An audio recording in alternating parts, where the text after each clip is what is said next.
নমস্কার বন্ধুরা, চলে আসলাম আবারও নতুন একটা রেসিপি নিয়ে। আজ আমি বানাবো বরবটি আলু টমেটো দুর্দান্ত স্বাদের একটা রেসিপি।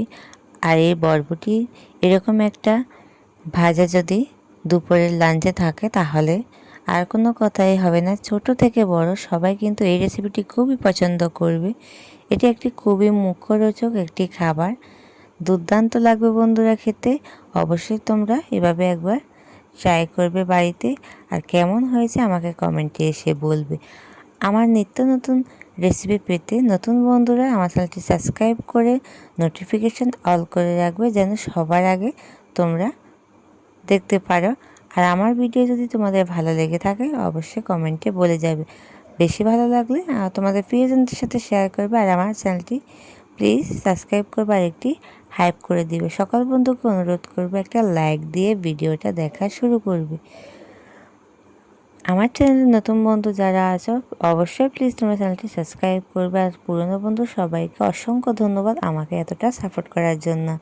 আর দেখো, রেসিপিটি তৈরি করার জন্য এখানে আমি একটা কড়াই বসিয়ে দিয়েছি। কড়াইতে দিয়ে দিয়েছি পরিমাণ মতো তেল। তেলটা যখন গরম হয়ে গেছে তখন আমি এতে দিয়ে দিয়েছি আধা চা চামচ কালো জিরে। তারপর দিয়ে দিয়েছি এখানে বড় সাইজের একটা পেঁয়াজ কুচি। এটা দিয়ে আমি এখানে এতে দিয়ে দিব হচ্ছে কাঁচা লঙ্কা। আমি 5-6টা কাঁচা লঙ্কা দিয়ে দিয়েছি। দিয়ে খুব ভালোভাবে এটাকে আমি একটু ভেজে নেব। তোমরা কিন্তু ঝালটা তোমরা যেরকম পছন্দ করো ওরকম অনুযায়ী দেবে। আর হালকা একটুখানি ভেজে নিয়ে আমি এতে দিয়ে দিচ্ছি হচ্ছে বড় সাইজের একটা আলু আমি ছোট ছোট করে কেটে নিয়েছি। তোমরা এখানে কিন্তু কম বেশি অ্যাড করতে পারো যেরকমটা তোমাদের প্রয়োজন।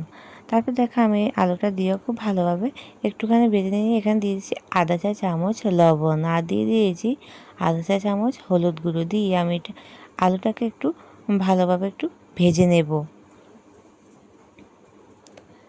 সকল বন্ধুকে আবার অনুরোধ করছি প্লিজ একটা লাইক দিয়ে ভিডিওটা দেখা শুরু করবে, আর কে স্কিপ করবে না বন্ধুরা। তারপর দেখো আমি এটাকে 2 মিনিটের জন্য ঢাকা দিয়ে রেখেছি। ফিরে আসি 2 মিনিট পর। দেখো আলুটা কিন্তু অনেকটাই কিন্তু আমার ভেজে নেওয়া হয়ে গেছে, প্রায় 50% কিন্তু আলুগুলো ভেজে নেওয়া হয়ে গেছে। এরপর যে আমি দিয়ে দিব হচ্ছে বরবটি, যে কেটে রাখা বরবটিগুলো এখন আমি এর সাথে দিয়ে দেব। বরবটিগুলো দেওয়ার পরে এখন আমি এটাকে খুব ভালোভাবে একটুখানি ভেজে নেব। আলু বরবটি সবগুলো একসাথে কিন্তু এখন ভেজে নিচ্ছি। এই রেসিপিটি বন্ধুরা গরম ভাত বলো রুটি পরোটার সাথে খেতে দুর্দান্ত লাগে। আর দেখো এটাকে ভেজে নেবে। আমি এটাকে এখন ঢাকা দিয়ে রাখবো 4 মিনিটের জন্য। একটুখানি নাড়াচাড়া করে এখন আমি ঢাকা দিয়ে রাখি 4 মিনিট। ফিরে আসি 4 মিনিট পর। আর 4 মিনিট পর দেখতেই পাচ্ছ এটা কিন্তু অনেকটাই 50%-এর চাইতেও বেশি কিন্তু সেদ্ধ হয়ে গেছে। এরপর যে আমি দিয়ে দেবো একটা টমেটো কুচি। টমেটো কুচিটা দিয়ে আমি আবার এটাকে নাড়াচাড়া করে নেব। আর বন্ধুরা এই রেসিপিটি খেতে দুর্দান্ত হয়েছে। তোমরা বানিয়ে না খেলে কিন্তু বুঝতে পারবে না। একবার হলে তোমরা কিন্তু এটা বাড়িতে অবশ্যই বানিয়ে খেয়ে দেখবে আর আমাকে কমেন্টে এসে বলবে।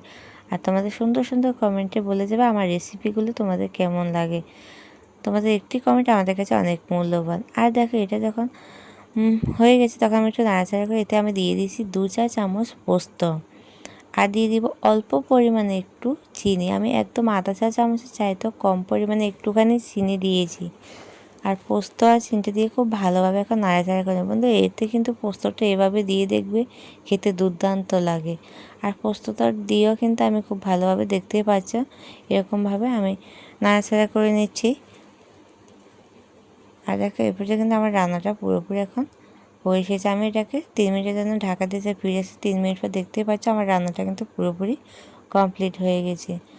সকল বন্ধুকে অসংখ্য ধন্যবাদ এতটা সময় আমার সাথে থাকার জন্য। আর আজকে আমার বরবটি আলু টমেটো পোস্তর রেসিপি তোমাদের কেমন লেগেছে তোমাদের সুন্দর একটি কমেন্টে বলে যাবে। অসংখ্য ধন্যবাদ সকল বন্ধুকে এতটা সময় আমার সাথে থাকার জন্য। দেখা হবে আবার নতুন কোনো রেসিপিতে নতুন কোনো ভিডিওতে। সবাই ভালো থাকবে, সুস্থ থাকবে এবং সাবধানে থাকবে। আর আমার ভিডিও যদি বেশি ভালো লাগে থাকে অবশ্যই একটা শেয়ার করে দেবে। আজকের মতো এখানেই, আবারও ফিরে আসবো নতুন একটা রেসিপি নিয়ে। ততক্ষণ সবাই ভালো থাকবে, সুস্থ থাকবে। ধন্যবাদ।